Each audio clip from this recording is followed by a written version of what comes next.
до твоята сакралност. Не знам как да започна. Не знам как да продължа. Предполагам как ще приключа. И този миг е много по-различен от всички други мигове, с които съм пила следобеден чай във всички часове на денонощието. Просто искам да ти напомня, че ти си безброй пъти повече, отколкото предполагаш. Ти не си невидимите стрели, с които те пронизват, съзнателно или не.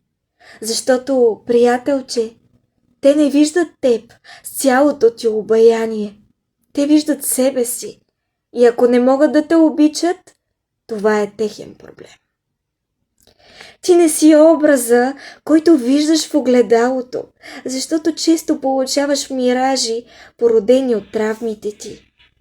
Не си способен да видиш дори половината от своята сакралност. И това е невероятно. Пиша ти писъмце, с разхождащи се пръсти по плата ми. Подписвам го с трепета в гласа ми. Освещавам го с прегръдките, които някога ще дам на света, и го изпращам по белите птици, които ме уверяват, че този благодат в ума ми е най-ценното състояние. Понякога забравяме от бродене по чужди болки, че нашият живот е като картина. Платното е приготвено на слънчева поляна, обсипана с полски цветя. Имаме право да докосваме, както картината, така и себе си.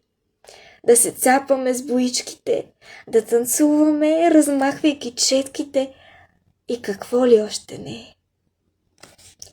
Хората с невидимите стрели нека се радват на каквото пожелаят. А аз и ти ще се отпуснем на креслото в общото ни сърце и от време на време ще поглеждаме към вратата. До нея ще виждаме вълшебния чадър и куфарчето, които винаги са там, когато имаме или нямаме нужда да се спасим от болката.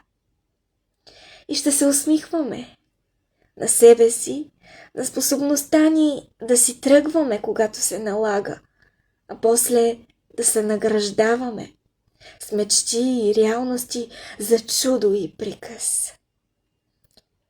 Не знам защо ти го казвам. И то с онзи шептящ и мелодичен, истинския мой глас, но нека ни изоставят, нека ни отхвърлят, нека ни игнорират, нека не бъдат съгласни с нас. Ние ще знаем, че смисъла на живота вече сме го познали. В онази вечер, когато ми дойде на гости и изцапа пода в стаята ни. По-детски, скалните си нозе. А аз се смеех и плачех от любов към нашето спъднато сегашно време. Край.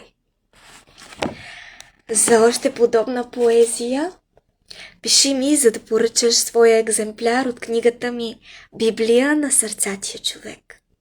До скоро!